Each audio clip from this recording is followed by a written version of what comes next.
Hello, good evening, and welcome back to another AOR PlayStation 5 ACC Season 10 race.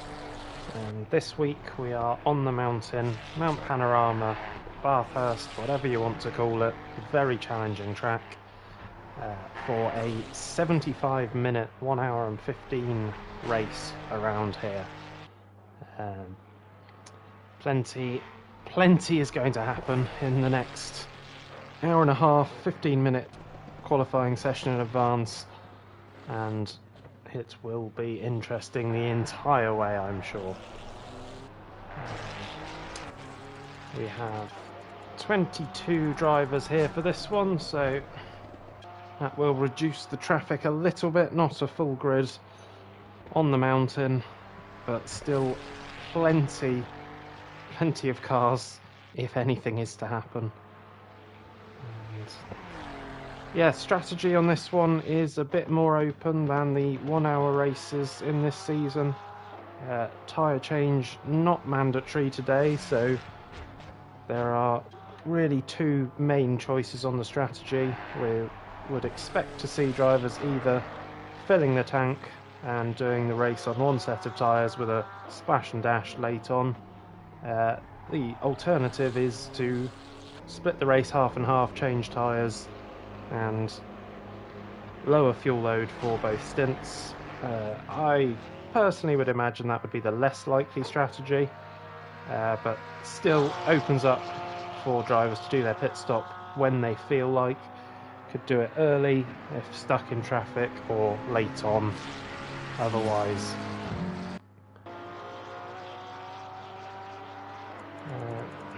At the moment, it looks like our joint championship leader, Michelin Man, is not here for this one. So, Tinus, also joint championship leader, will be expecting to take the outright lead once again. It has been yo-yoing backwards and forwards. Jazzman in P3 in the championship as well, only 29 points behind. Sure to be looking to gain on that and keep that competition alive to the end of the season. We are at round 5 here, so at the halfway point of the season, at the middle of this race.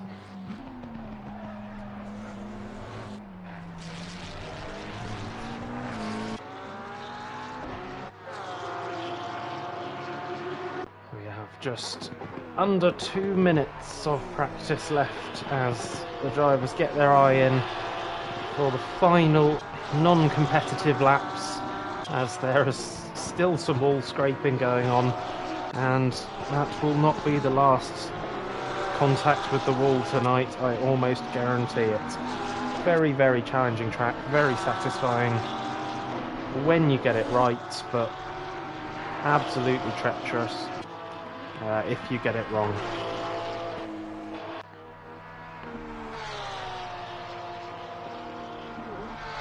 So qualifying shortly, expecting lap times to be low 2:01s, potentially even to the 2 minute flats, sort of 2 minute 0.8, 0.9 for pole position, but obviously confidence over the mountain section in sector 2, and a very long lap here, 2 minute lap times, likely to spread the field out quite a lot in terms of overall lap time. Qualifying relatively important here, you don't want to be too far back in case of any incidents early on. Very difficult to avoid if you are further back and someone crashes in front, but equally plenty of chance to gain positions through the race later on, as there will be incidents. That's the one thing I will guarantee to you tonight.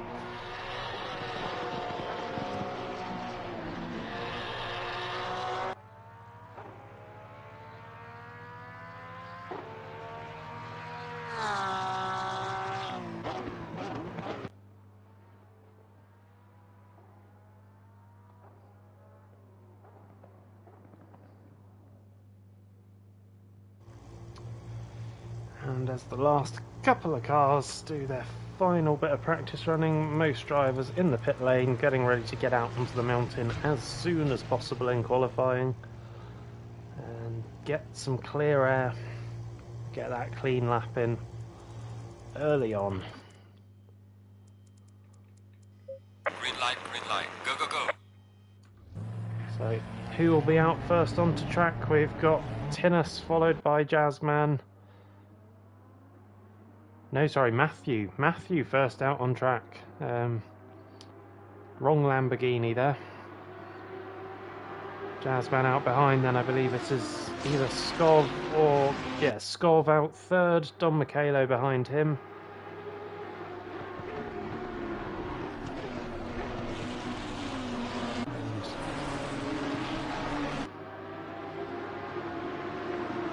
Just one sighter lap, get the tyres up to temperature. The first lap never the crucial one. Just trying to build that rhythm, build the confidence, get a bit of space, and most importantly here, don't bin it on the first lap. No point being in the wall, having to return to the pits and shortening your qualifying session.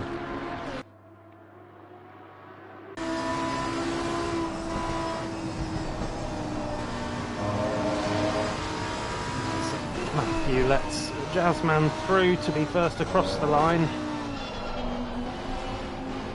So we'll stay on board with Matthew for this one this week. We've watched a lot of Michelin Man, usually first out of the pits so far this season. And we've seen quite a bit of Jazzman as well, fighting up the front. And I'm sure we'll see some more of that today, but we'll try and follow on board with a few different drivers through the qualifying session, see how it's going. Lots to watch on this lap, especially in Sector 2.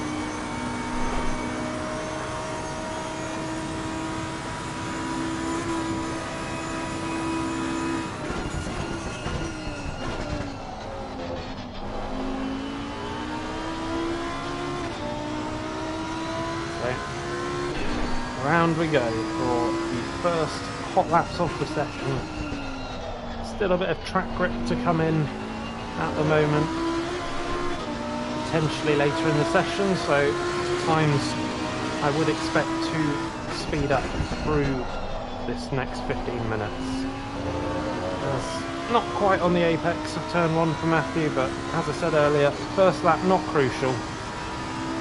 It's really more of a banker, get your eye in, get the time on the board, get that delta going for the subsequent laps.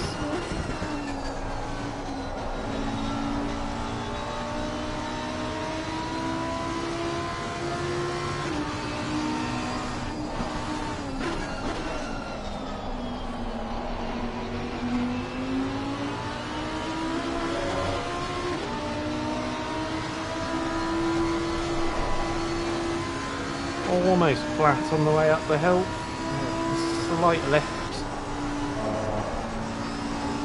A little bit unsettled on the curve there, but smooth enough here for the first lap into the skyline. One of the trickiest corners, very easy to lose the back end of the car, but nice and controlled for Matthew on this first run.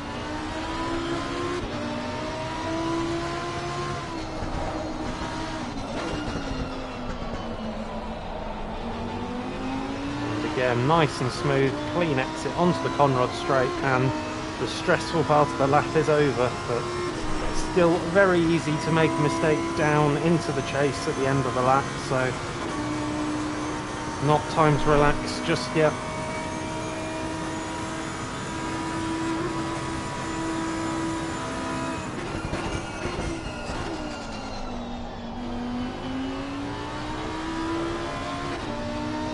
And again, nice and clean without being quite perfect on the apex potentially, but it will be a banker lap on the board as Jazzman puts in a 2:01.7 straight away. Matthew a couple of seconds off, but time to find on that lap as we have a yellow flag in the middle sector, which I believe was Tinus, and I can't see Tinus. Oh, he's just left and rejoined the server, I believe. See, have we got someone else coming through onto the mountain section. All the numbers completely wrong here. Let's go on board with Bonneville. Been very quick this season. First lap just 6/10 off Jazzman. And we'll be looking to improve on the second lap.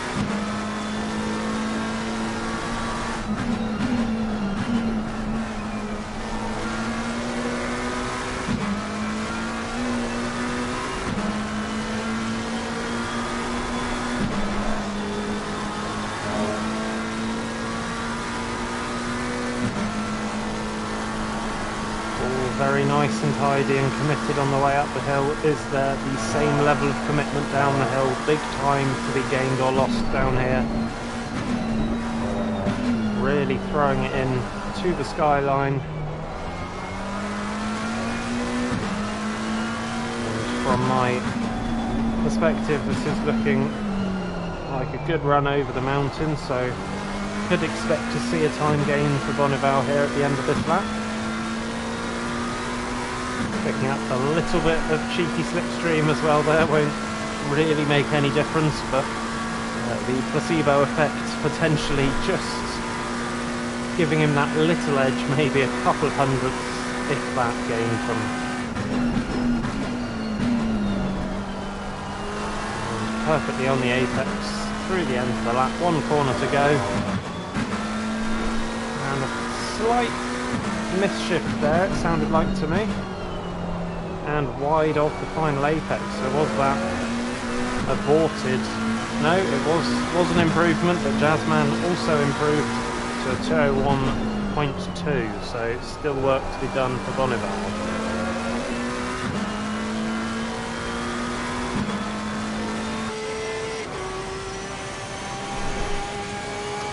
Another returning driver to AOR, Cos Thomas.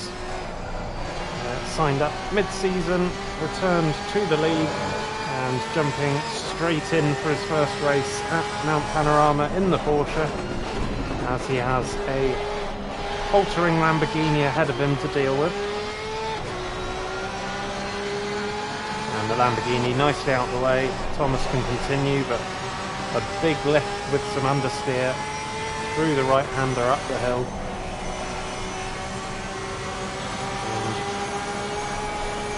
Not looking fully comfortable and committed here just yet.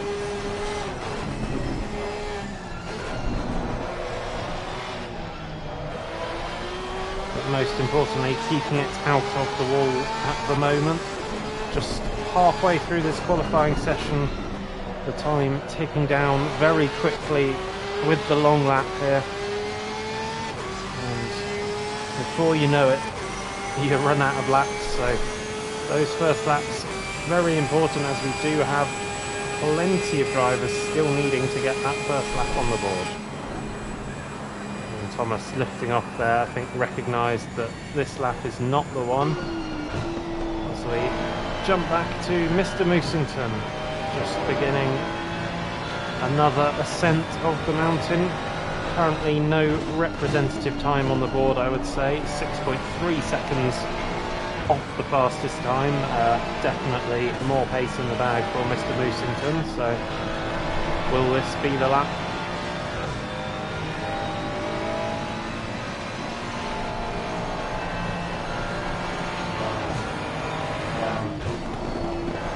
Very close to the wall at the top of the hill, but you do have to be if you're going to get that lap time, and that is very unsettled over the skyline, and that will be a decent chunk of time lost, as Tinus has put in a lap time just a 10th behind Jazzman, so that early setback at the start of the session not holding him back, and right up there and on the pace now. But will this be enough for Mr. Moosington to jump him up from currently the slowest car with a time on the board?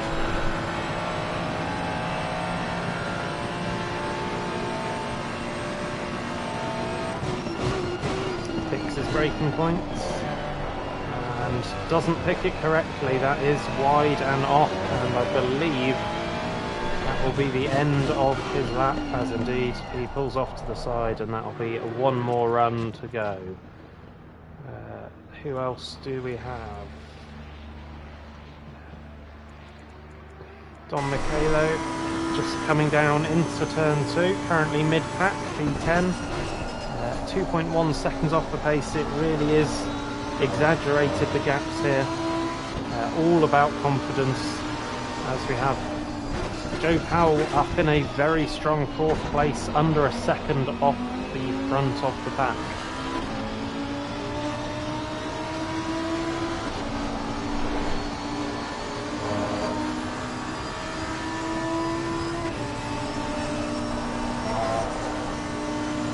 Don Michelo again, like we've seen a couple of others already, clipping that curb. Not massive time loss, but just having to hold the car steady after that. And nicely through the beginning of the descent of the mountain as well. Just the tricky hairpin to go, very easy again to lock up the rear tyres, rear brakes, and spin out into the wall on the right there, but nicely negotiated from Don Michelo down onto the Conrod straight.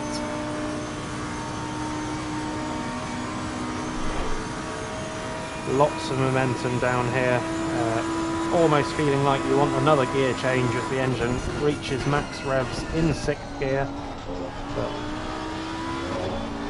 through the chicane very nicely, and just that final corner to go. Is it an improvement for Don Michelo? Can he bring himself back into the top 10? Yes. Re-jumps Matthew, and that is an identical time to J Turbo Deluxe, but as J Turbo set the time first, Don Michelo has to settle for P10.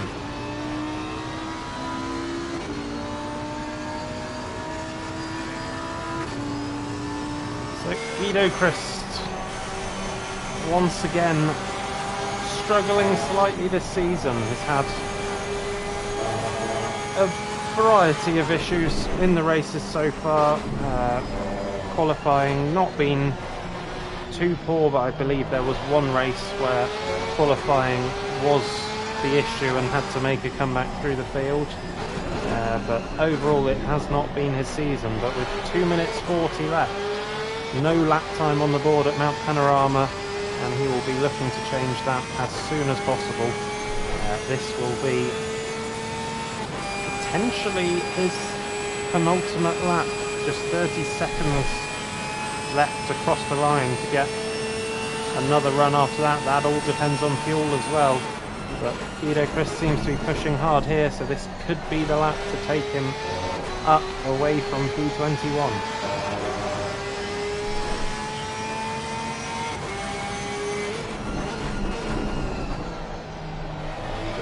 Little bit off the apex of the final corner, and that is a lap for Guido Christ up to P8, and that will be a relief at this point.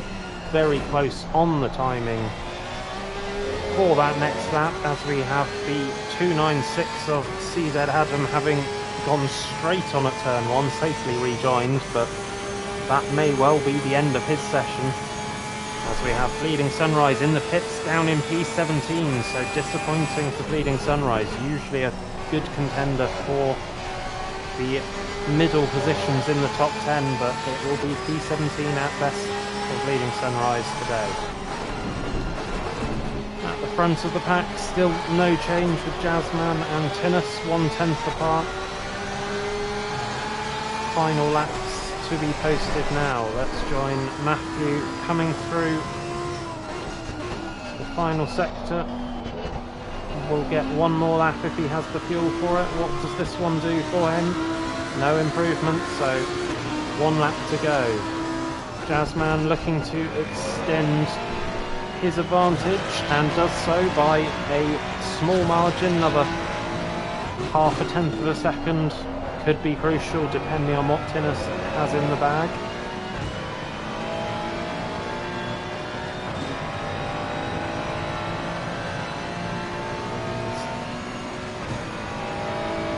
Who else can we potentially see an improvement from?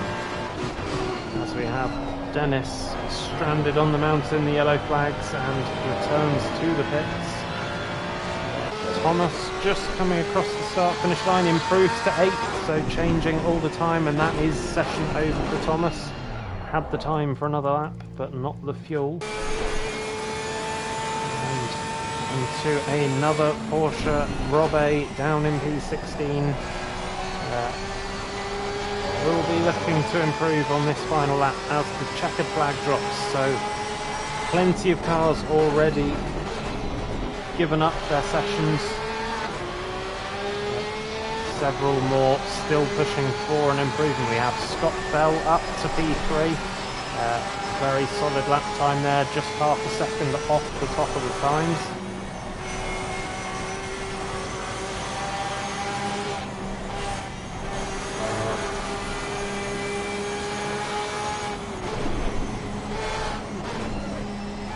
Robbe still pushing hard, and that is a little bit deep down the hill, all very tricky to keep it as balanced as possible. Tinus is back in the pit lane and finished, so it looks to me like Jazzman has the pole position.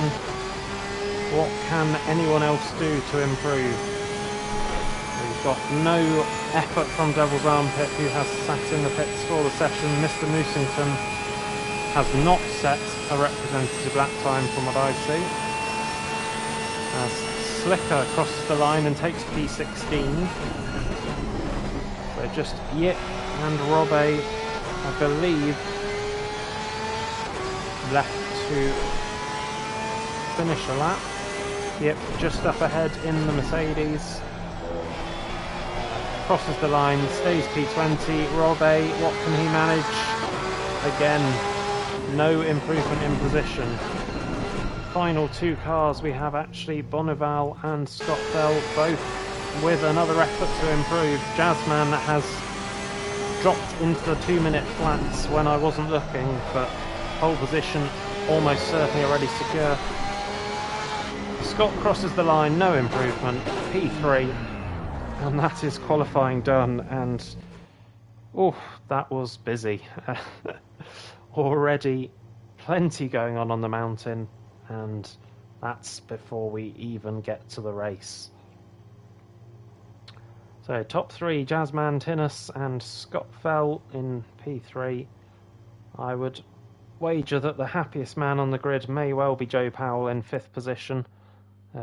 Very strong qualifying there. Timmy, Skov, Thomas, Don Michaelo, Guido Christ, all solidly there in the top 10. And a couple of drivers further down than I think they would like to be. Bleeding Sunrise P18. Mr. Moosington did not set a competitive lap time. From what I saw, 6 seconds off the pace. I'm sure there is more to come from him race pace wise if he can avoid the carnage of the mountain. 3 minutes for the final decisions on strategy. Any last minute setup changes? Probably unlikely on that front. No, nobody wants to go across the mountain with an untested setup, but maybe if somebody was really struggling in qualifying, it's worth the risk. Conditions should be staying dry for this one, no chance of rain. Didn't need to make it any more tricky for these drivers. I think the walls of the mountain are challenge enough. 75 minutes to survive. First we have to make it through lap 1.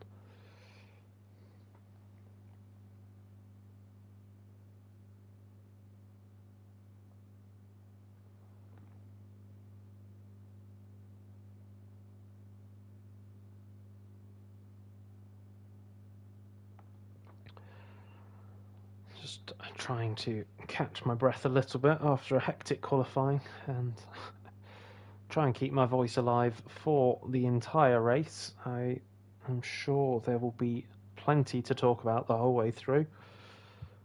Last time out at Valencia, the race did sort of calm down a little bit. as all the gaps increased.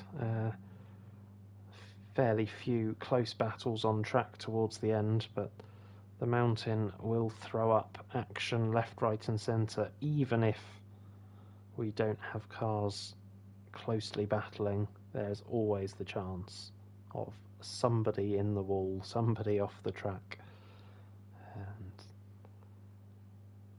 I will try my best to keep up with it as much as possible, but with just the one of me, I will almost certainly miss lots of things and suddenly spot someone down the back of the order who was not there previously, with no information as to what's happened.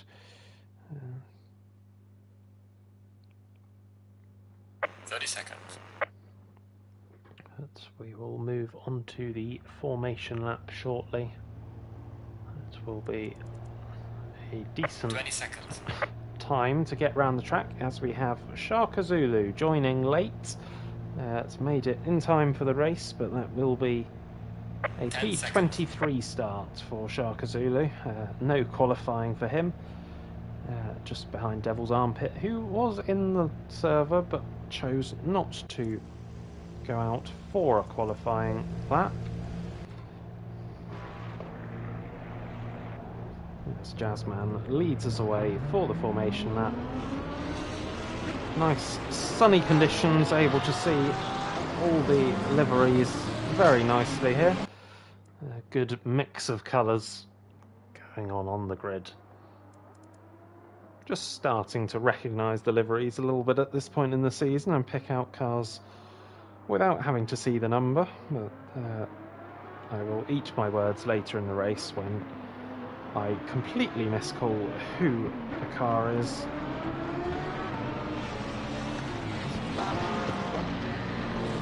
It's very, very difficult to keep up with sometimes, but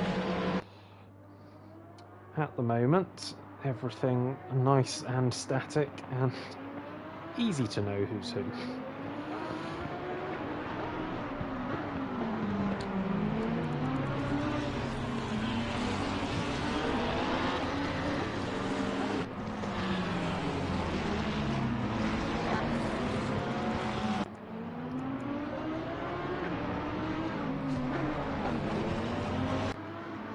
So it looked like everyone has made the start. No one returned to the garage for the beginning of this one.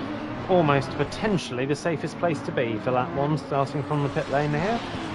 I think other than Jazzman at the front, everybody further back will have that slight worry that there may be a crash in front of them, completely out of their control, but could be race ruining if there's nowhere to go. We will keep our fingers crossed for no lap one pile-up. Obviously, we would like to see some close racing for the entirety of this. Big damage at the start is not what anyone wants here.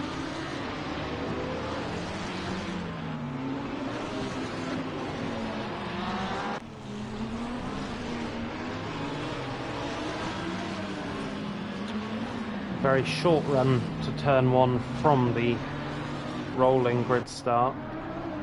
Limited opportunity to make up positions there, and subsequently down into turn two. A longer straight, but everyone will be fighting for the inside line. Very difficult to go round the outside of turn two with the adverse camber. The grip just disappears and the car understeers out towards the wall on the outside. So not easy to make up positions even before the mountain section on lap one. We'll see if anyone can gain a couple at the start. But long race ahead, so no need to go overly aggressive for these guys on lap one. Strategy again, as I've mentioned, could play a part. We will wait and see who goes for which option. Could be worth a risk for maybe Bleeding Sunrise to do something different from the others. Of course, depending on the fuel you've taken at the start of the race, probably locks in your strategy choice, so tricky to know what those around you have gone for.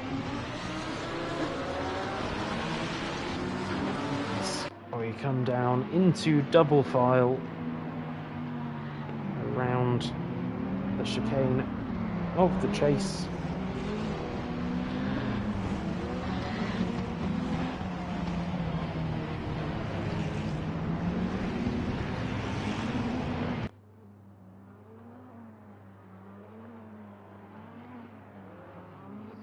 There's a few little weaves just for a last attempt at some tyre temperature and pressure in the middle of the pack there, but that job is done at this point, and the next focus is on the green lights and on that run into turn 1 as we come up to the line.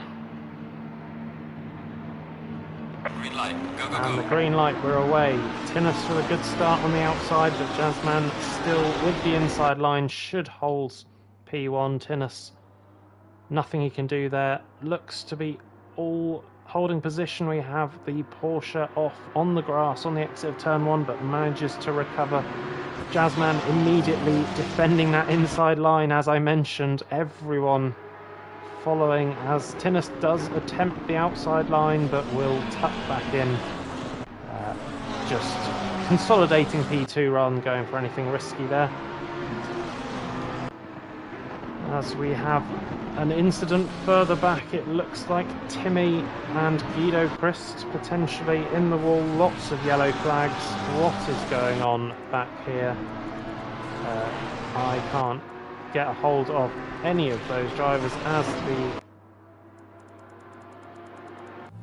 timing screens go absolutely mental. Guido Christ back in the pits. We also have the 87 car involved in that.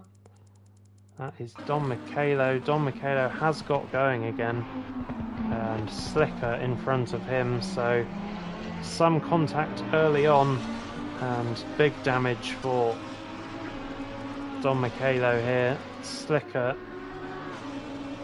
car looks not too bad there, so Slicker, no, there could be some damage on that car, not quite as bad as Don Michelo has hit the wall again, it looks like. But back at the front, it's as you were for the top 5.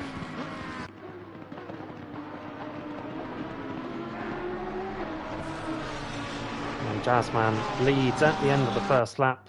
Close company, followed by Tinnis, and already the pair of them starting to pull away from Scott in P3.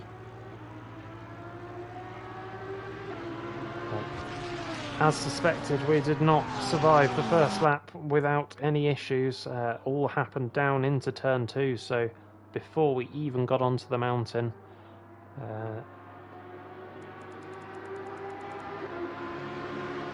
J Turbo Deluxe, the other car that was involved in that at the start.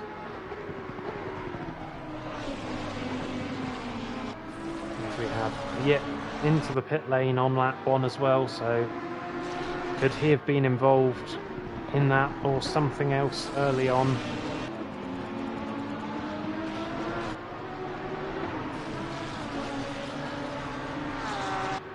Out the front it is smooth sailing for Jazzman, settling into the rhythm, comfortable ahead of Tinnis at this point, and Tinnis will be looking to stay close, keep the pressure on, and really force Jazzman into a mistake potentially. Very,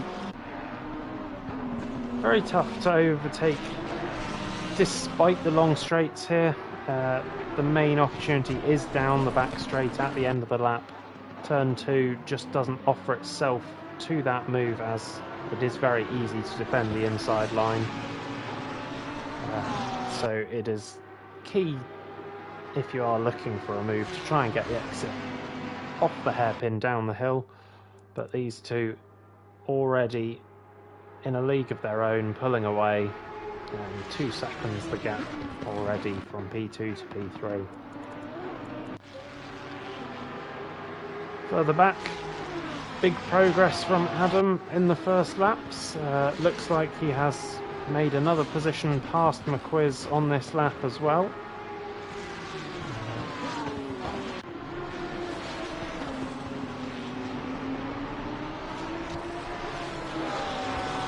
other gainers in lap 1. Looks like Matthew, Dennis up a few positions, Rob A up to P13, Mr. Moosington from near the back, and Shaka Zulu from last on the grid up in P15, mostly due to the incidents and the pit stops there. Adam already building that gap and trying to catch back up to the top 10. As behind we have Mr. Moosington looking to make a move. Rob A defending the inside into turn 2. How brave is Mr. Moosington on the brakes? Rob A defending the middle of the track quite cleverly there. Nothing really going on for Mr. Moosington, and he will have to follow across the mountain for another lap. Has a big snap of oversteer, having to put some strong opposite lock in to collect the car there, but still facing forward and no contact with the wall as we have a crash there. Was that Scott fell in the Porsche sideways across the track? Remarkable that nobody was collected in that from what I saw, and Scott will try and limp that car back to the pit lane, but the steering completely gone there, and that may be almost impossible to bring around the remainder of the lap. So from P3 early on, I know Scott didn't have a lot of time for practice for this one, but that will be disappointing nonetheless from an early podium position. And surely he's not going to get that car back, as he does decide to bring it back to the pits.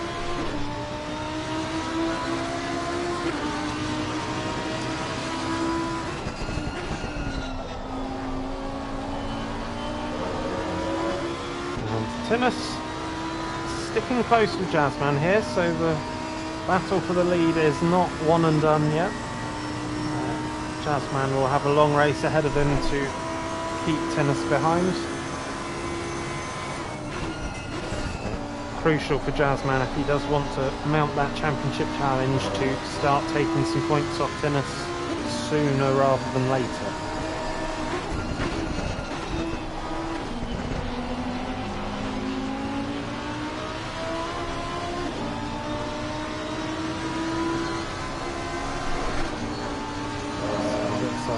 Have a couple of DNFs, a couple of drivers gone from the lobby after the early incident. Tinnis with a moment on the curb at the top of the mountain, just drops back a couple of tenths, but will close in again soon, as we already have traffic to deal with, which will play a factor later into this race as well.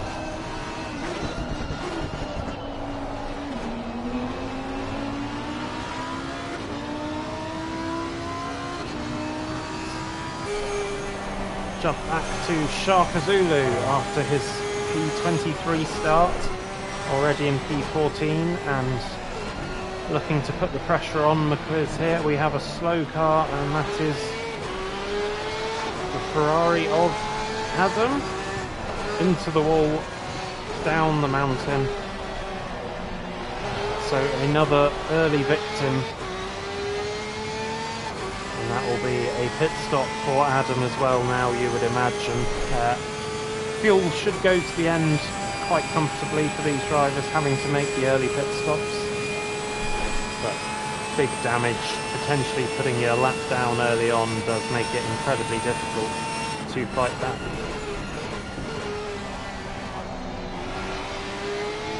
So we have another car off on the side there. That was car 87, Don Michelo in the Lamborghini. Shaka Zulu piling on the pressure onto McQuiz here. She managing to force the defence out of McQuiz into turn 1.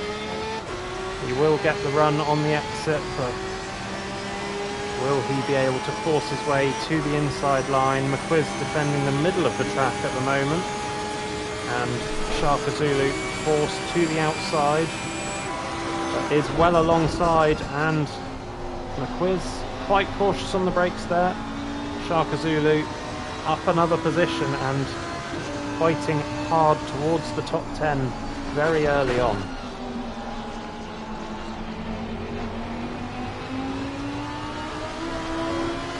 As we have some support for Bonival in the chat. Bonival inheriting that P3 after the crash from Scott Bell on the way up the mountain. This is not a battle for position in front, this is the lapped car of Yip Schmolders. Yip 242, this is current PSN. Bonival with the slight wiggle of the steering wheel signifying his desire to get past the lap car, and Yip does pull out of the way. And Bonival can continue the optimistic pursuit of Jazzman and Tinnis, but looks to be a tough battle for that one today. Bonival settled into quite a large gap at this stage. No pressure from behind from Joe Powell right now. Joe Powell will be very happy in P4, however. He himself not under any great pressure from behind. As we have Adam in the pits, as I expected. That may actually have been a return to garage. Not sure if he got that one back to the pit lane. We will see whether the mandatory pit stop is cleared later on.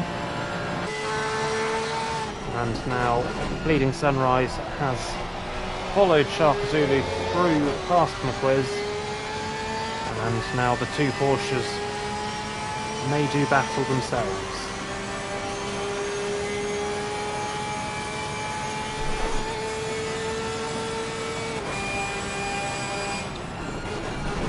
Not close enough into turn 2 on this occasion, and they will race their way up the mountain. The blue flags waving early in this race all over the place. We do have early pitters, early damage, and traffic very much going to be a focus for these drivers, as Shaka Zulu drifting the back end out and dangerously close to the wall. But I'm sure in the cockpit it all felt very under control. Always looks a little bit more on edge when you're watching. A fantastic circuit to spectate with the elevation change. Great to watch the cars racing their way through. These pair very much pushing hard and looking to close up to the pack in front.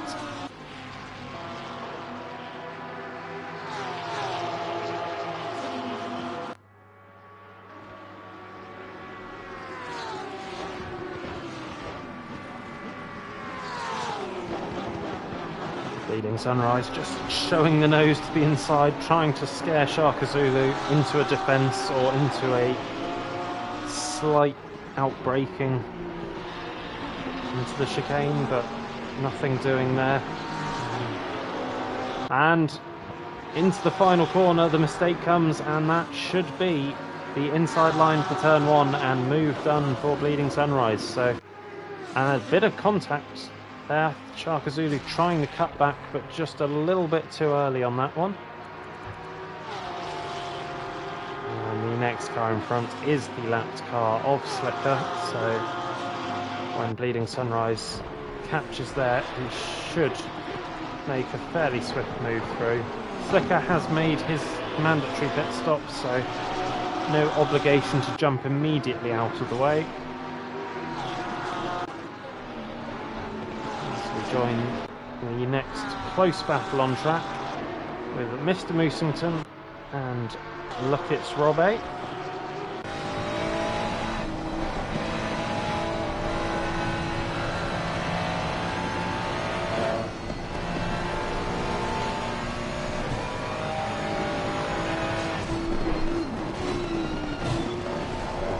Much like in qualifying, Mr. Moosington not looking comfortable over the skyline, just very, very cautious and late on the steering. Very easy to unsettle the car, so the A caution there, understandable, but really very tricky for 75 minutes. It's going to be over 30 laps of this race to get it through cleanly every time if you're not being comfortable through there. And as a result of that, Brobe just building the gap a little bit here. And the pressure off for the time being.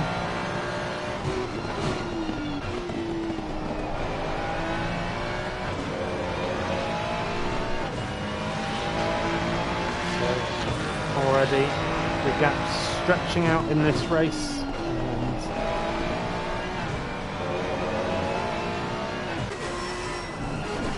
as we have Bleeding Sunrise in for an early pit stop. Is that damage, or is that a strategic move?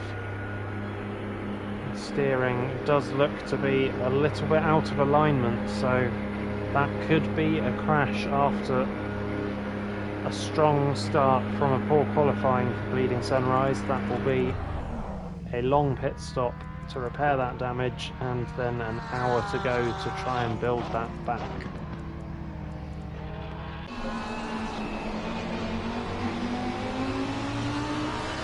Back to this midfield battle, and McQuiz, having not dropped away since the two Porsches pulled ahead, so could be settling in that Lamborghini and looking to come back at Shaka Zulu slightly, although up the mountain that Porsche getting a little bit smaller in his vision.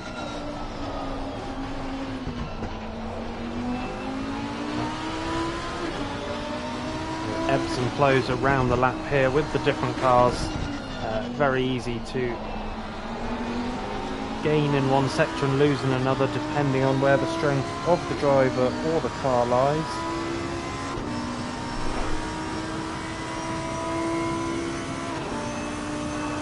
But McQuiz definitely not giving up this position for now.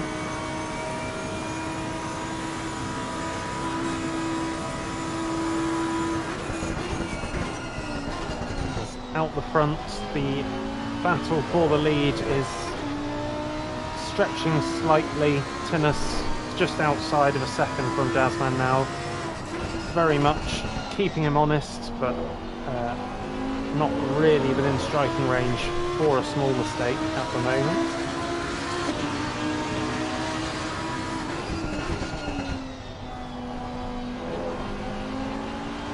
Once again, Shaka Zulu has just stretched that gap to McQuiz out a little bit again.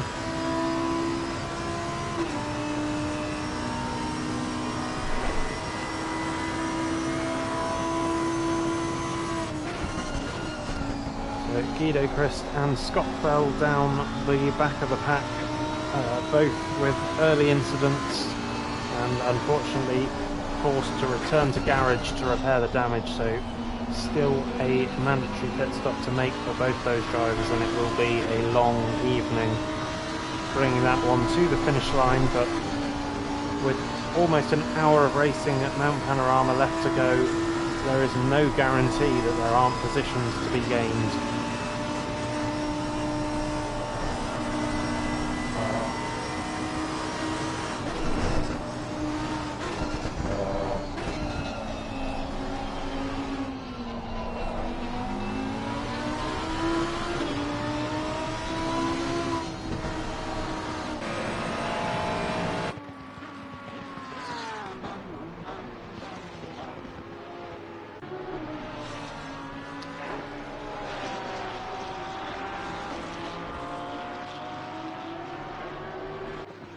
So the Ferrari of Rick MotoGP out in P7 after a strong qualifying. He's been strong all season in the Ferrari, Rick, getting some solid points around the lower end of the top 10.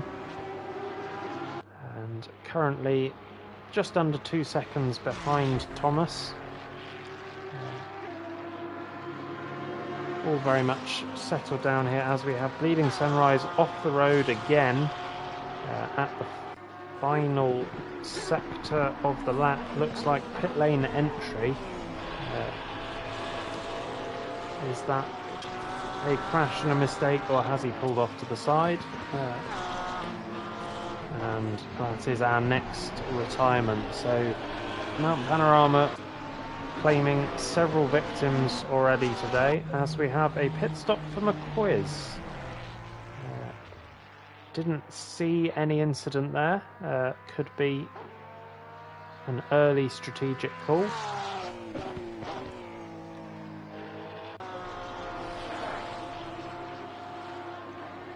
As the camera gets itself sorted out, as we come back on board with Rick, who does look to be closing the gap to Thomas ever so slightly at the moment. 1.1 the gap across the last sector split. We also have Robbe looking like he is closing in on Dennis Van Eyck for P9, so another battle to keep our eye on. As we have another yellow flag on the mountain, Mr. Moosington will need to get that car moved quickly, as we have Devil's Armpit coming through and Mr. Moosington just out the way in time of the traffic. But that car looking very difficult to drive, and again another driver feeling like not going to be safe enough to drive that car all the way back to the pits. So let's join Robbe in his pursuit of Dennis Van Eyck. And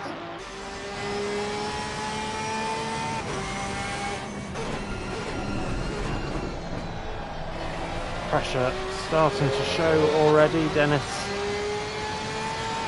slightly deep into the final corner. Doesn't offer a defence into turn one, but Robbe thinks better of the aggressive move. Just biding his time at the moment.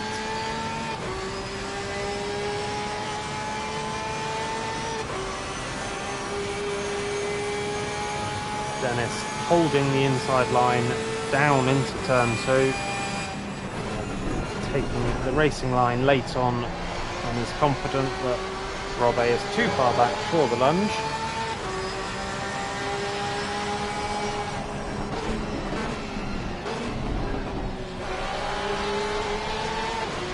Robbe looking very racy here, but it will be a very bold decision to try and stick a nose alongside anywhere over the mountain. And just following closely behind and wait for the next opportunity.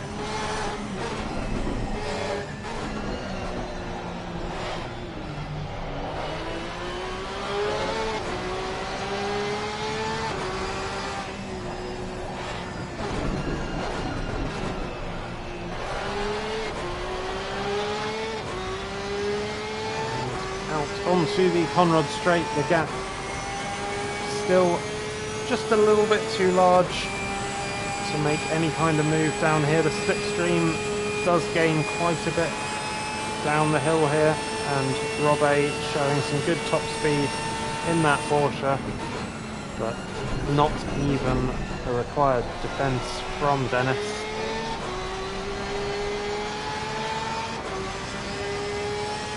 Will remain as they were for another lap. Thomas, meanwhile, has re-extended that gap over Rick, so has responded in pace, seen that pressure just starting to mount. Very easy when you're not around other cars at this track just to lose your pace slightly, as you don't have that reference, don't have that incentive to push. But Robbe has a chance here. Dennis not defending the inside, and that may be move done. But Dennis is late on the brakes. Almost contact on the inside. Robbe forced to the curb. I think that will all go down as clean racing, but Dennis left just about enough room on the inside, and Robbe needed all of it.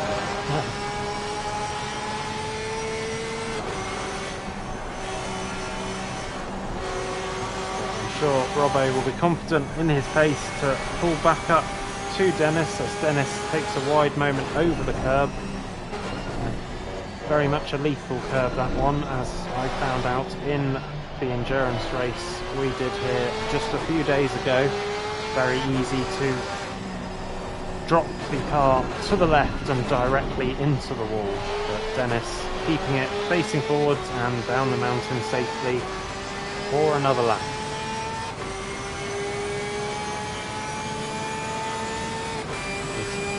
Yep, 242 has had another visit to the pit lane and now drops to 19th and the final runner in this race.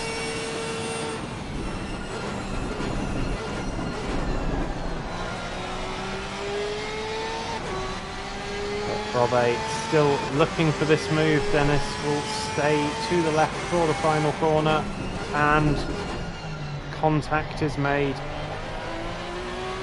Dennis just drifting back towards the racing line and on board with Robbo really looked like he just squeezed a bit too much, and that may have been a self-inflicted crash there. Robbo surviving and carrying on. Dennis will immediately come into the pit lane to repair the damage from that one.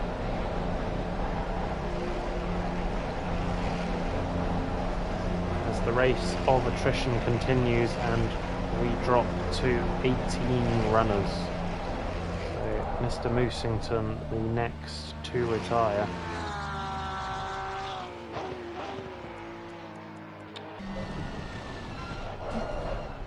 As I was just going to check in with JP3 in a strong fourth position, and as we jump on board that looked like a very hairy moment. There was some contact with the wall there. How heavy was the contact? It looks like he's got away with it for the time being, but that is not what you want to be doing while running in a strong P4. We may get an answer as to how much damage is on the car, depending on whether Joe Powell decides to bring this one into the pits straight away.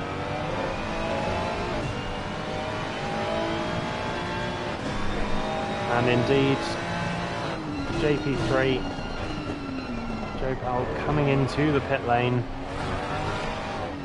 and that is disappointing from a strong position. Just caught the end of that incident, so tough to tell exactly how much damage he would have picked up from that, but choosing to get that repaired early and finish the last 3/4 of this hour of the race with a repaired car. As once again this battle between Thomas and Rick has changed again, just half a second in it, and Rick looking to put the pressure on.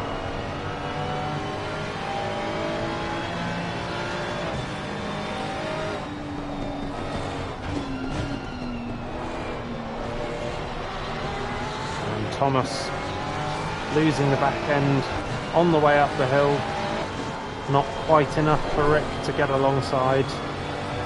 Again, thought better of it.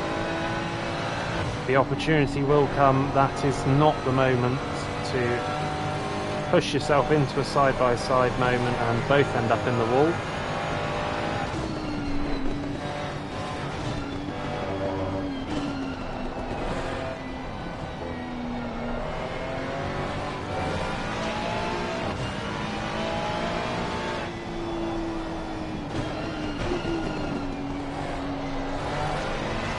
Rick looking strong here, looking like he has the confidence, has the pace. Thomas quick on a good lap, but definitely fighting with that Porsche a bit more, a little bit more edge, a little bit more on edge, sorry, and just looking like he's not as confident that the car is going to stick with him. Rick gets the run. Thomas calls it a day for the first stint and the first set of tyres. So plenty of pit stops before half distance in this one. Very tough to tell from our end whether that is a tyre change going on or whether that is simply the moment these drivers are deciding to make their splash and dash. And yeah, the strategy, I was expecting to play more of a factor, but not many drivers actually surviving to the point that that takes effect. So we'll see how it turns out at the front of the field. We do have Jazzman and Tinnis still just keeping that gap over a second between the two of them at the front. Bonival in a quiet P3. Skov again, clean race in P4. Matthew has made his way up to P6 simply by keeping his nose out of trouble for the time being.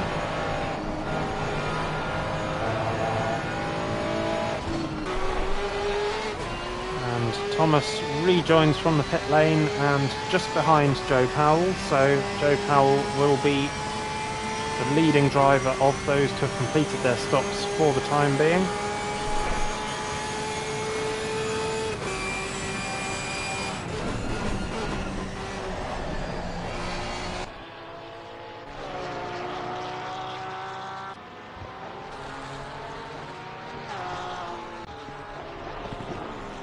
So what will Jazzman be doing?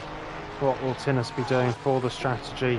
You've got to imagine Tinnis has to try an earlier pit stop at some point to see if he's got the pace in that car to make an undercut work, whether it's with a fresh set of tyres or whether it is simply to get some free air on track.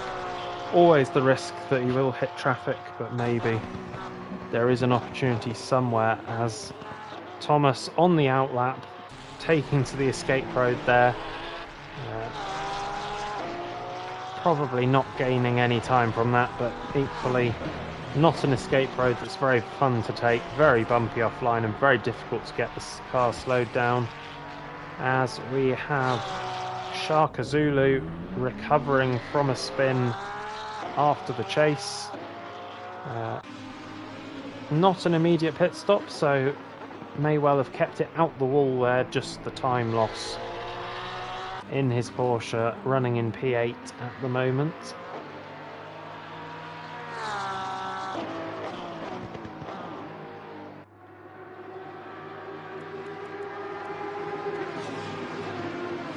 Also worth noting that after the early pit stop, potentially due to some damage on the first lap, Slicker in P12, ahead of McQuiz, ahead of Dennis. I believe all of these drivers may have had some issues, some damage to fix in the pit lane, but clearly for Slicker it was not too extreme, and there is potentially more positions to be gained as drivers like Sharka, like Rob Pitt, and one of those drivers that I was saying had a nice clean race, that is no longer the case for Skov, as he has had an issue in the hairpin coming onto the Conrod straight, steering completely out of line, looking like he should get that one back to the pit lane safely, but that will be a long pit stop, and got to be careful not to have a further incident with the damaged car. Devil's Armpit closing in behind, but should make it into the pit lane safely, and once again another driver in a strong position, losing out just one lapse of concentration, one little moment, and that is aggressive to the pit lane speed limit line as well. So will Skov get away without a penalty for speeding in the pit lane? He will have to serve that pit stop first, repair the damage, and we will find out later.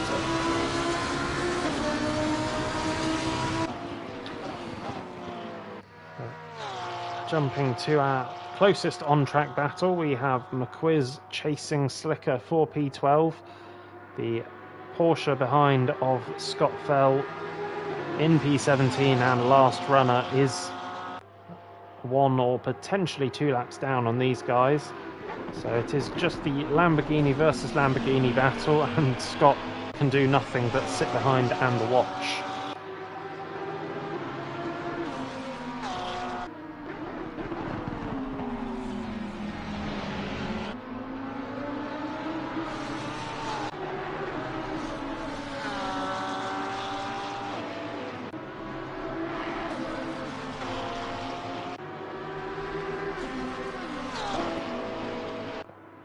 Just losing a little bit on the way up the mountain for McQuiz. Slicker doing enough in that stage to keep the gap large enough that there's no opportunity for McQuiz. But on the way down the mountain, that gap closing up again, so the strengths of the different drivers showing in different sections, but lap to lap changing all the time as McQuiz fairly close down the Conrod straight will get the slipstream. Slicker doing his best to weave left and right, trying to just minimise that slipstream effect as much as possible. McQuiz just catching at the wrong moment before the kink and actually having to lift off slightly, so Slicker getting away with that one slightly, and we'll be looking for a cleaner run down the mountain next lap to keep that gap slightly larger and take the pressure off. Meanwhile, Matthew into the pit lane. I could be wrong, but I want to say that's almost the first scheduled pit stop unrelated to damage. And Matthew into his box, and I would expect he would come out in P8 ahead of Joe Powell. We will see. Slicker deep into turn 2, and that is the opportunity for McQuiz. Still side by side running up the mountain. Slicker backs out, McQuiz gains the position, but Slicker will live to fight another day. Very risky into turn 3, side by side. And Slicker now with the pressure from Scott behind, looking to unlap himself. As we have our 2 race leaders in the pit lane, so Tinus following Jazzman in, not what I would have expected. Thought he might have tried a different lap. Bonneval also in behind from P3, so the scheduled stops coming through thick and fast. As we have Thomas in as well. Again, that is an unscheduled stop for Thomas. He has already completed his mandatory stop.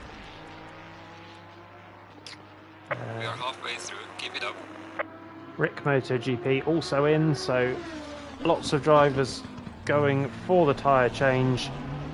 Jazzman and Tinus pull out of their boxes simultaneously, but Jazzman, with the slightly further forward pit box, maintains the lead. In fact, may have fractionally extended that gap through the course of the pit stops. Also worth noting that my prediction that Matthew would come out ahead of Joe Powell wasn't the case, so Joe Powell, without too much damage in his pit stop, put the gap 8.4 from P7 to P8. So Joe Powell still looking for a strong result here, despite that small moment down the mountain and into the wall.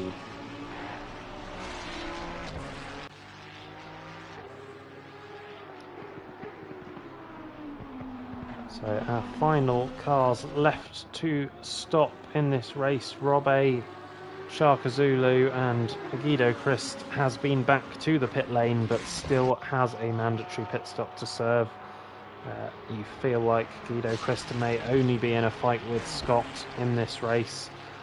The pair of them still trying to fight back and recover any positions they can, and to be fair on them, they were P22, 23 potentially earlier on, and the drivers they have managed to get past are no longer in the race.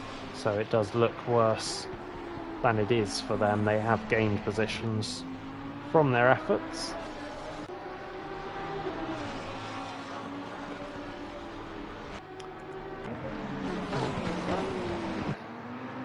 This battle continues as we have another struggling Porsche on the way down the hill. Slicker looking to stay with McQuiz, but it does seem that McQuiz just that little bit more comfortable on the way down the mountain, and the gap here now 2 seconds where it was just 1 second through the first sector split. And Scottfell still all over the back of Slicker, but respectfully hasn't pushed too hard to unlap himself, but Slicker now decides to let Scott through.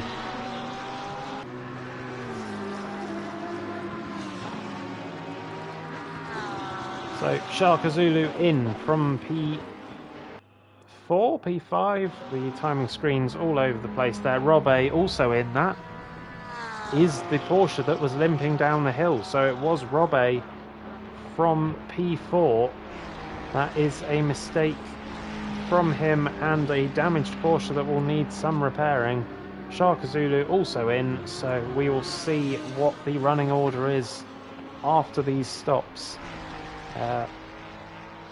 It may well be that things were pretty much as they were for the top four.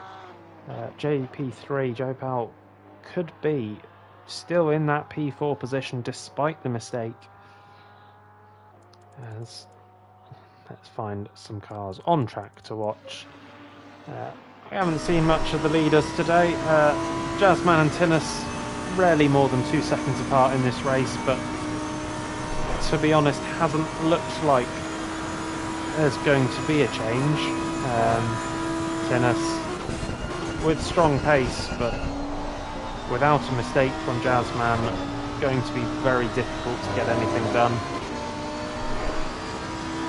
As we do indeed confirm that Joe Powell back into P4, but closely followed by Rick MotoGP in 5th position, just 2 seconds behind.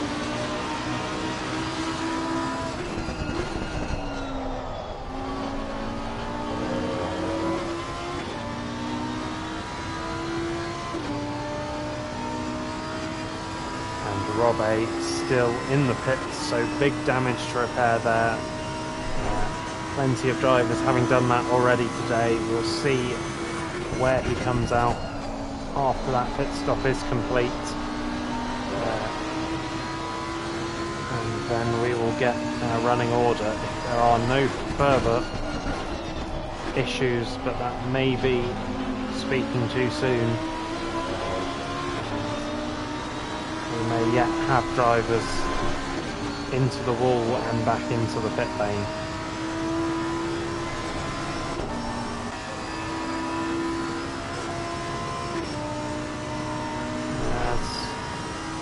I don't think that 0.5 gap from McQuiz to Slicker is accurate on the timing pages. Jumped back to see what was going on, but if that's a 0.5 gap, then I want to know what a 3-second gap looks like, as it is indeed 2.7 across the next split, so maybe interrupted by Rob A in the pit lane, that one.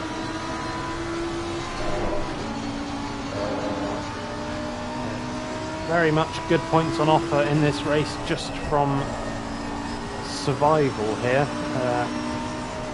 Strong positions for Rick, Matthew in P5 and P6. So far from my end I haven't seen any issues for those drivers, and plenty of positions gained simply from others' misfortune or incidents.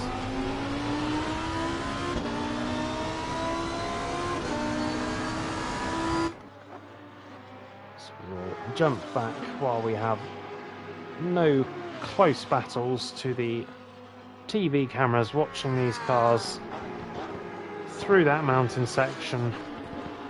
Always very fun from the off-board to see just how close to the walls they are at all times.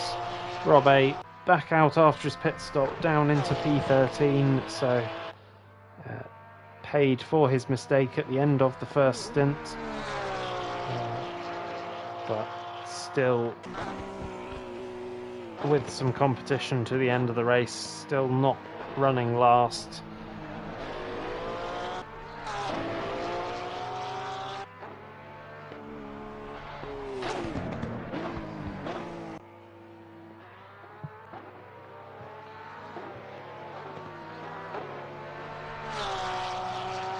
As we approach the half an hour remaining mark,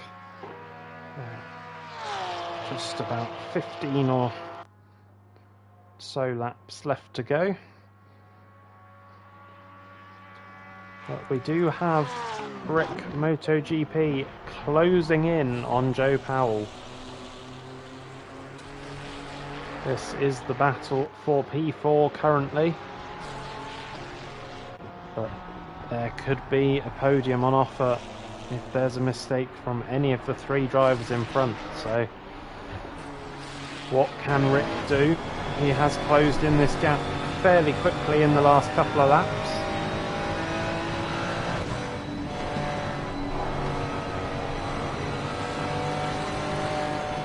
And it has to be said, from what I've seen on board with Rick, he has looked relatively comfortable. I haven't seen any near misses with the walls.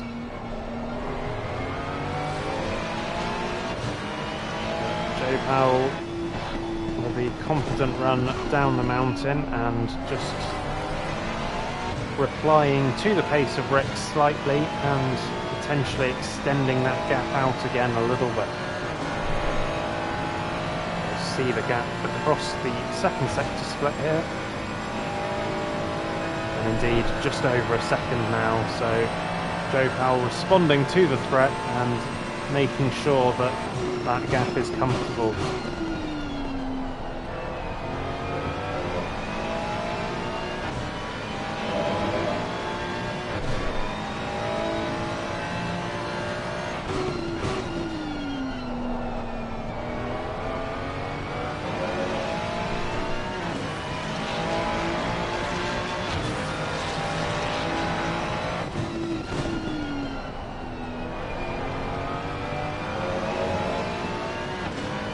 It did seem on the previous lap that up the mountain was where Rick gained the time, so will that pattern continue, or was it a one-off on the previous lap? Can he close in again and really put the pressure on?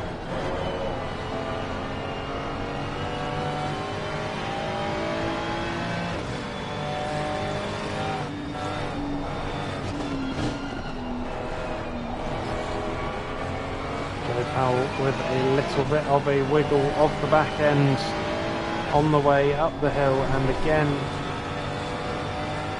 just looks like Rick has that little bit extra confidence going up the hill, and the gap reducing slightly.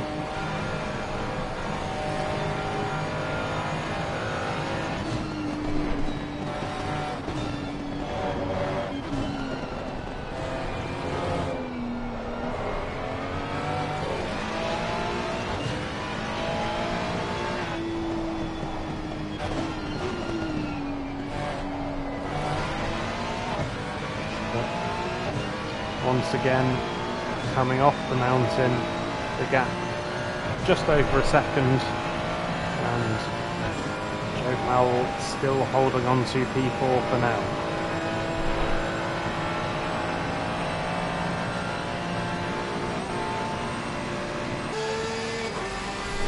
So Guido Christ still running in P16, 4 laps.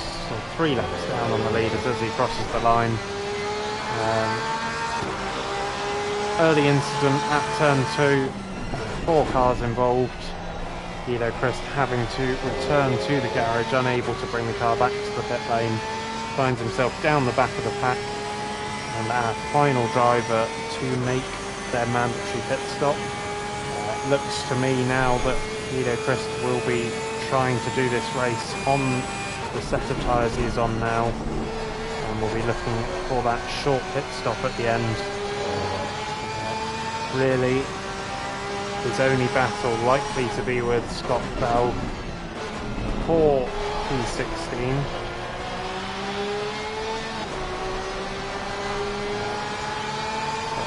It does look that if things stay as they are, Guido Chris should be able to hold on to that.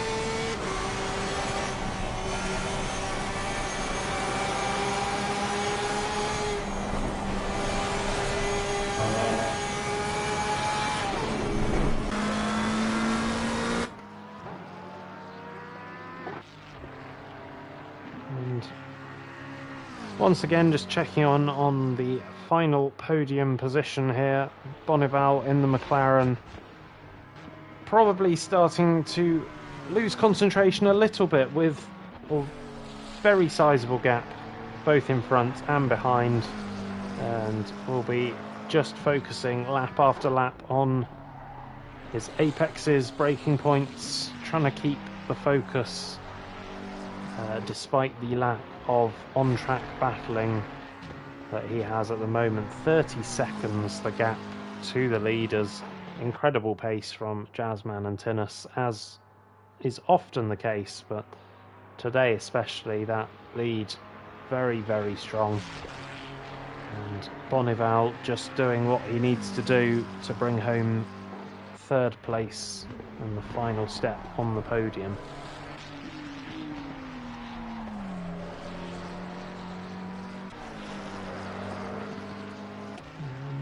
Rick has dropped off the back of Joe Powell this lap. Well, you missed that one.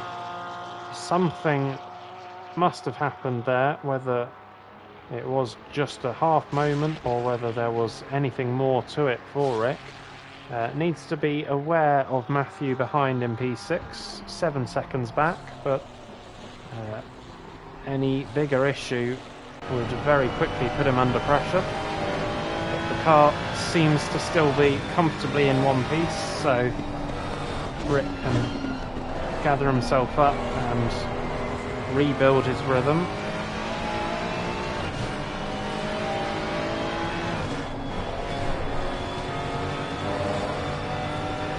Having said that, did look a little bit more cautious up the mountain than he has on previous occasions, so is there a little bit of damage on that car?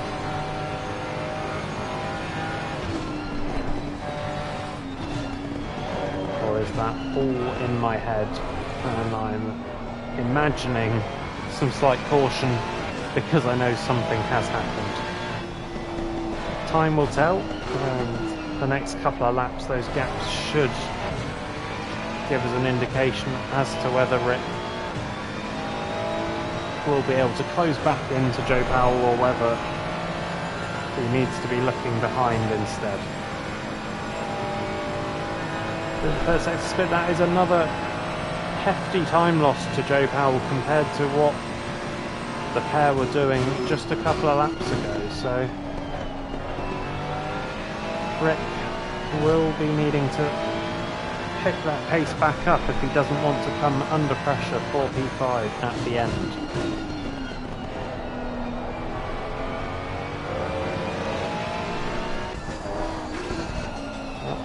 Is Tinnis starting to turn up the wick a little bit in the battle for the win?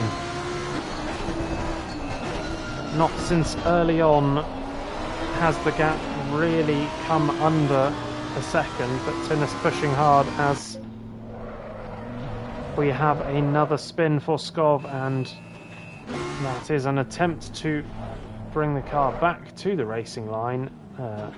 Fortunately, a good gap behind him on track, and he does get that one facing forwards again.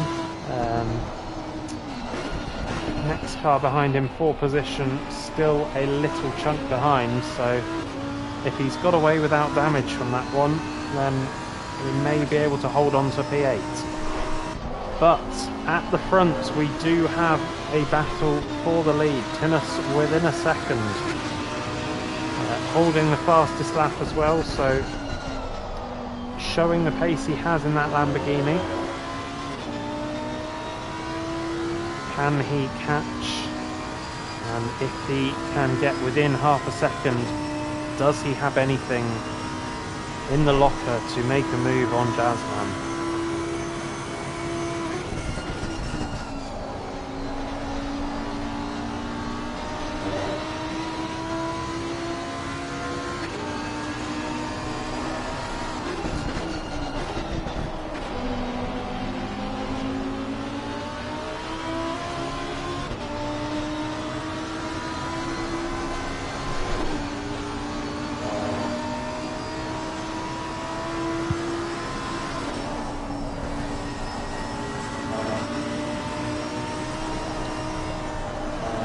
Man seemingly responding slightly here again. Still hovering around a second, but Tennis unable to really fully put the pressure on and get right in the mirrors as Joe Powell into the pits again. More damage on the car, just 20 minutes to go. That will be gut-wrenching. And that will cost a lot with the second pit stop of the race. Some sizable gaps, so may well come out of that okay, as we have. I think that was Thomas and Dennis both back to the pit lane. So was that contact between the pair of them? Suddenly an awful lot going on. Matthew jumps to P5 with Joe Powell in the pits. We have still that battle continuing for the lead with the gap around a second. And we have McQuiz past Devil's Armpit now. So that happened before I even had a chance to get on board. So Devil's Armpit looks to be struggling at this point. Next car behind him is Robbe. We'll see as we cross the split. Very much lost track of what's gone, so no. The Porsche behind must be that of Sharkazoo or Guido Christ. I can't keep track. All I know is Devil's Armpit is in P10. Car behind, it is indeed Guido Christ, yet to pit. But somewhere not far behind there is Slicker. So this is the battle that we're interested in. Guido Christ in the middle, but Devil's Armpit looking to keep Slicker behind him. As Joe Powell is still in the pit lane. And we have another spin that looked to be Bonneval. Bonneval into the wall, and that is damage on that car. Not good news at all for Bonneval. Looked like a comfortable podium. Stockwell also in the same area of track, so could that have been one issue that he got caught up in? Just going to quickly have a look back.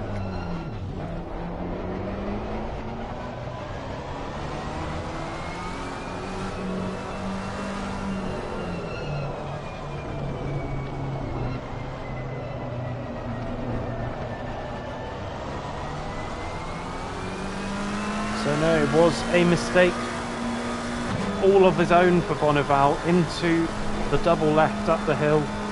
Unfortunately, sideways across the track, Scott unable to avoid him, and that would have caused further damage to Bonneval's car.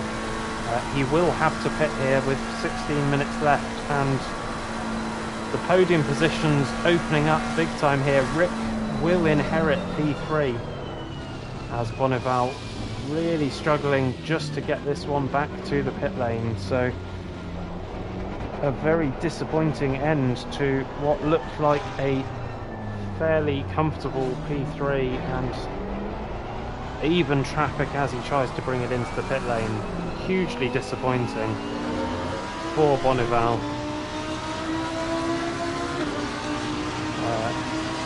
with all that going on, we have missed Slicker getting past Devil's Armpit.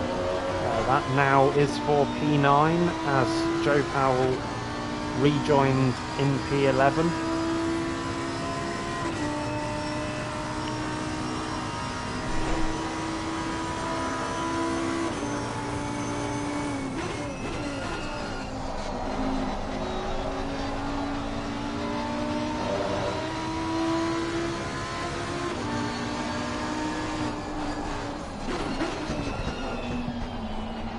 We have Matthew through for P4.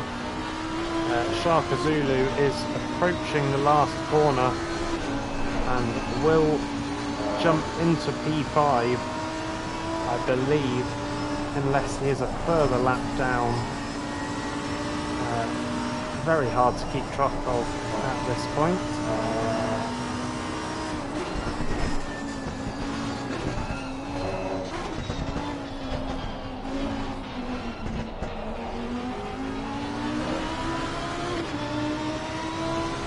Just too much going on in these final laps. Several late incidents. First Joe Powell, then Bonneval. Scott Bell also back into the pit lane after that crash, so big damage to his car as well. Ending any chances he had hopes of gaining from that P17, really. Robbe also sat in the pit lane. Not sure what happened to him. And Bonneval still waiting for the damage to be fixed on that car. Is he going to lose another position? There is still a decent gap. Skov, the next car. Sorry, Skov has gone through now, just across the Sector 1 split. McQuiz and Slicker, I believe, have also gone past. Very difficult to keep up with the laps as Bonneval finally is released from his pit box. Guido Christ in for that mandatory pit stop, and Bonneval will rejoin. Guido Christ there with just the fuel being added, no tyre change with the short pit stop.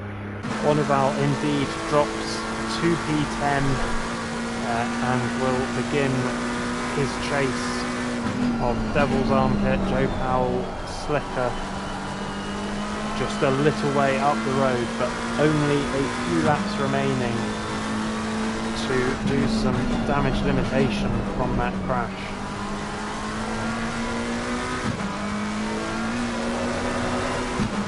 Jazzman has pulled out the gap at the front to over 2 seconds, almost the largest gap we've seen this entire race, so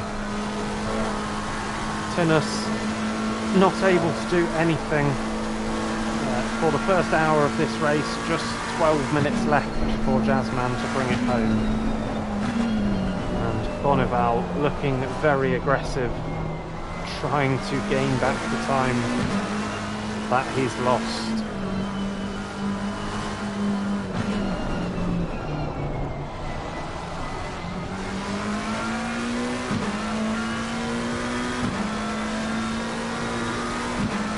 Dennis will stay to the right, and Bonneval will cruise through. Next car in front of him just going into the chicane at the bottom of the hill, so 13 seconds if Bonneval wants to recover to the top 10. As the transition to the camera causes all sorts of confusion. Looked like Rick was driving through a wall of cloud, but he is in fact driving to what would be his first podium in Tier 1.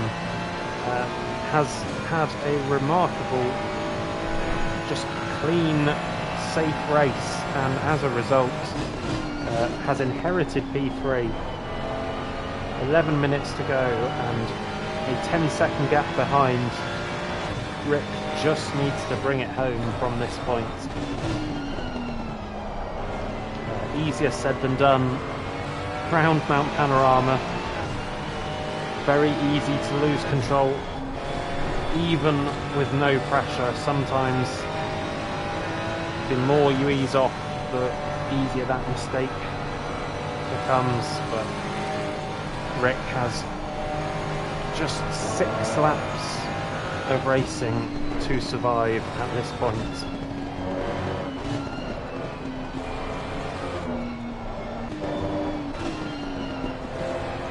On board with Joe Powell after his second incident of the day, dropping him from P4, finds himself in P10, but very much looking to gain back to P9 at least. Devil's Armpit, the car in front, and the pace is strong for Joe Powell.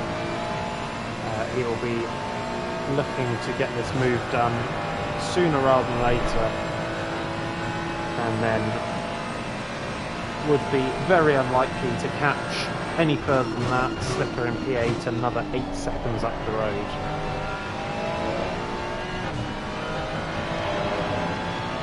First things first for Joe Powell is to get back to P9.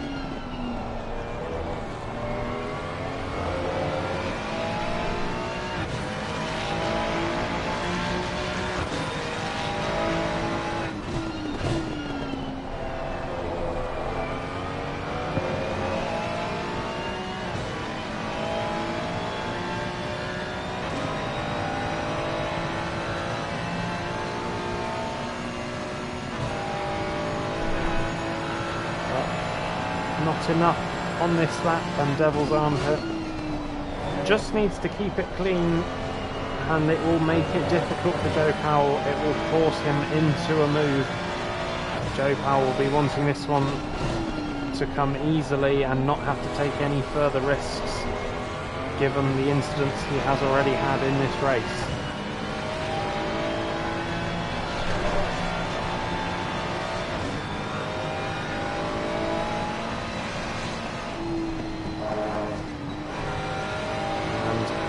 Big moment on the curve there.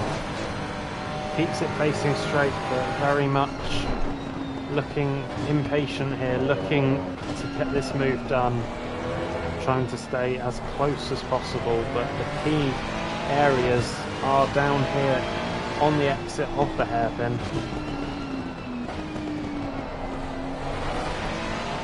And Devil's Armpit seemingly just about doing enough, but the slipstream here will be in Joe Powell's favour. A little bit of rubber banding on the connection will not be making things any more comfortable, as we have a yellow flag in front, and that is for Skov. Skov back into the pits, so that is P6 forfeited for Skov. Didn't manage to see quite what that incident entailed, but late on, Skov back to the pits and out of the race as well. So it has been a full-on race of attrition. We have Dennis in the pits, we have Robbe in the pits. We are going to be very short on finishers in this one. Joe Powell, in our absence, has got the move done on the exit of turn 1, and that will now be for P8 rather than P9, so only 4 positions down on where he was before that second stint crash. A little love tap on the wall through the hairpin, that will not be anything serious, but just the fatigue starting to kick in at the end of this race. Concentration just lapsing a little bit more.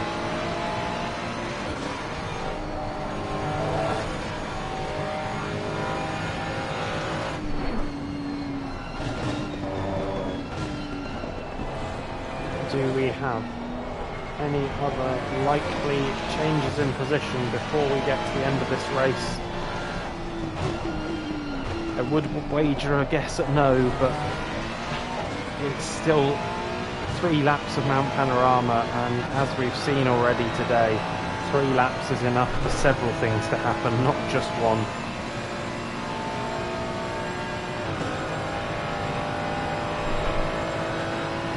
So Bonival back into the top 10 as a result of Skov's crash into the chase.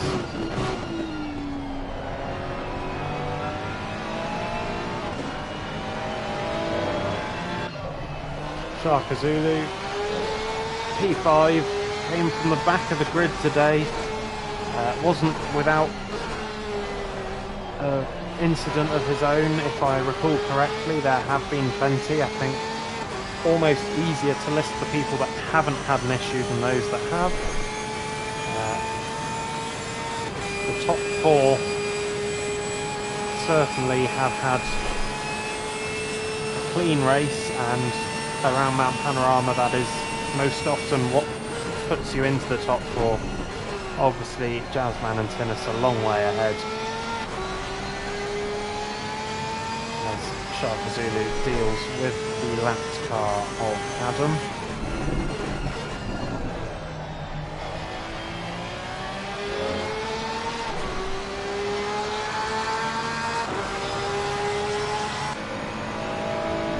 Yes, we will join Jazzman as he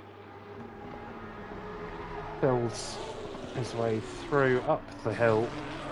Just 3 laps to go to finish off a lights to flag victory here.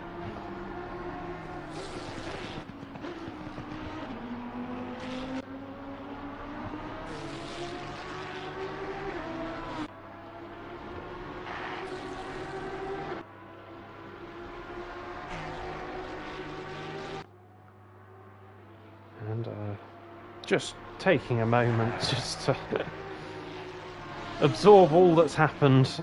They do just have a slight lull at the moment, but I speak too soon. Matthew into the wall on the way down the hill, just 2 laps to go. And that is big, big damage, and that is going to be a trip to the pit lane. That is the leaders coming through past him. Jazzman and Tinnis safely through. Can Matthew bring this back to the pit lane? There's no way he can take that to the end of the race. Obviously we have some sizable gaps further back, so this could still result in a top 10, but the steering completely gone on that car, and it will be very difficult to even get it back to the pits. Just about missing the advertising hoardings there, but the car does not want to turn. Absolute heartbreak for Matthew at the end of this race. It has been a tough season, and it just keeps getting tougher.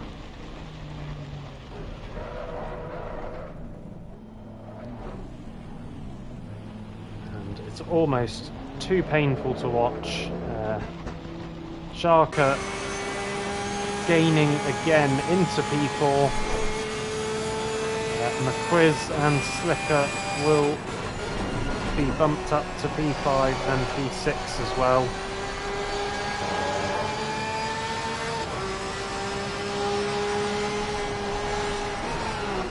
And I feel like that may be the last involvement Matthew has in this race. Just one full lap of racing to go after the leaders cross the line. I don't think that car will be repaired in time for Matthew to rejoin the track. In fact, he's still only just managed to bring it into the pit lane, and I don't think he's going to get it into his pit box anyway. So let's rejoin Jazzman as he comes down the Conrod Straight for the penultimate time. Just 1 lap to go, and he just needs to keep it out the wall. I've said it several times this race, and most people haven't, but the top three will have kept it out the wall if they can just do one more lap, and that will be what gets them the podium. Tinnis still there or thereabouts, just been a shadow to Jazzman this entire race. Always threatening, but never enough to make it uncomfortable.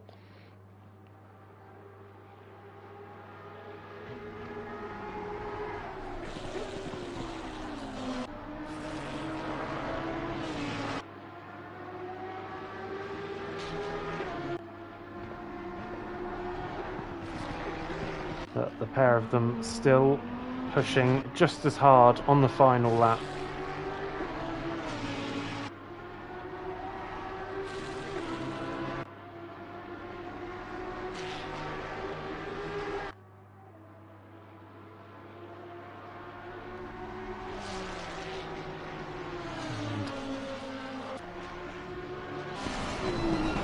Jazzman bringing it down the mountain for the final time. Once he gets through this section, that will be the last real moment of jeopardy. And surely that is the race victory secured. Tinnis in sight for the entire race. Will come home to take P2. Incredible race from both of them. As we have Slicker coming into the pits on the final lap. Is that fuel or is that damage? But Joe Powell takes the position. Steering appears straight, so that may be fuel related. But we have to jump back on board with Jazzman, who will take the victory for the first time this season. P1 for Jazzman. Tinnis comes across the line P2. It will be a relatively long wait until we get Rick home in P3. Rick just starting his ascent of the mountain. In fact, Rick will be the final car on the lead lap, so everyone up to P4 lapped. Shaka Zulu takes fourth. That is Guido Christ finishing behind him in P12. Adam across the line in P11. The order is completely jumbled. Everyone's driving a different lap of this race. Next across the line will be Scott coming home in P14.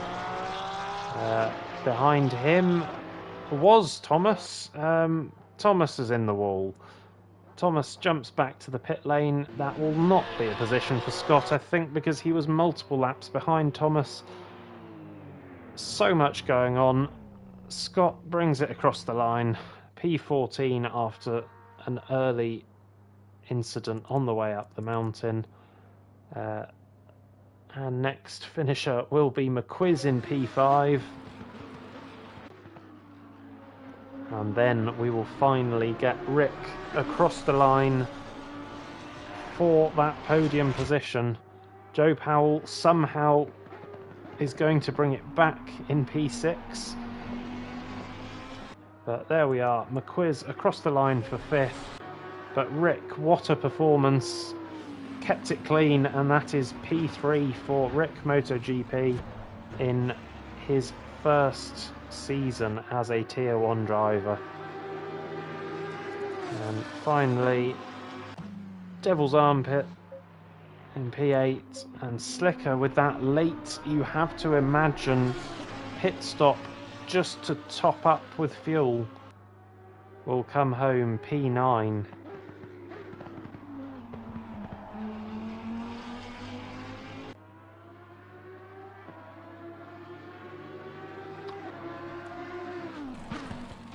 And we do actually have Matthew still out on track, so Matthew, repairing the damage on that car, rejoins the circuit after Jazzman had crossed the line, but Matthew was already across the start-finish line onto that next lap. Will he reach the checkered flag before the session countdown timer kicks him back to the pit lane. He's having a gentle cruise round, followed by McQuiz, who is happily driving his in-lap.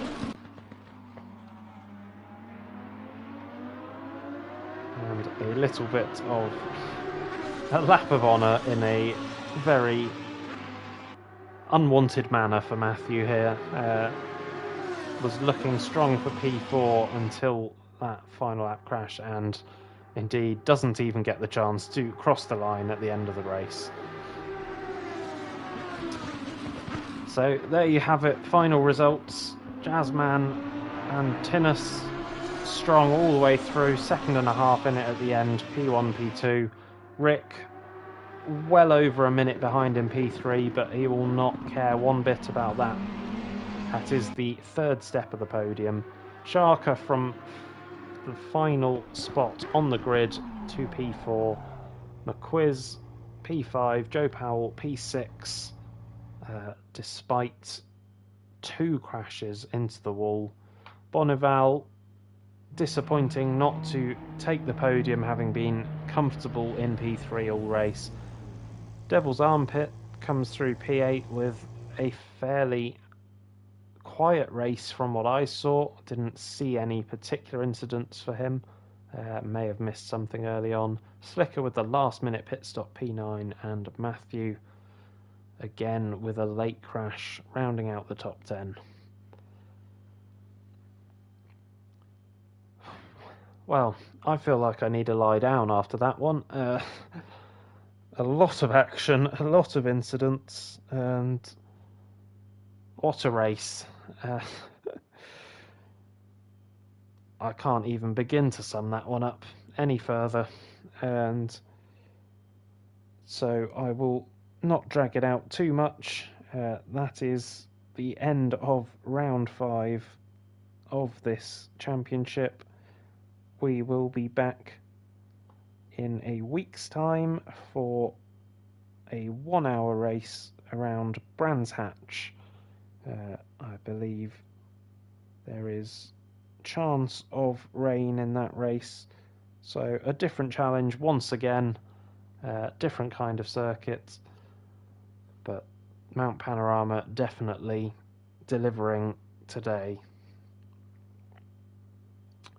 So I will sign off and see you next week. Good night.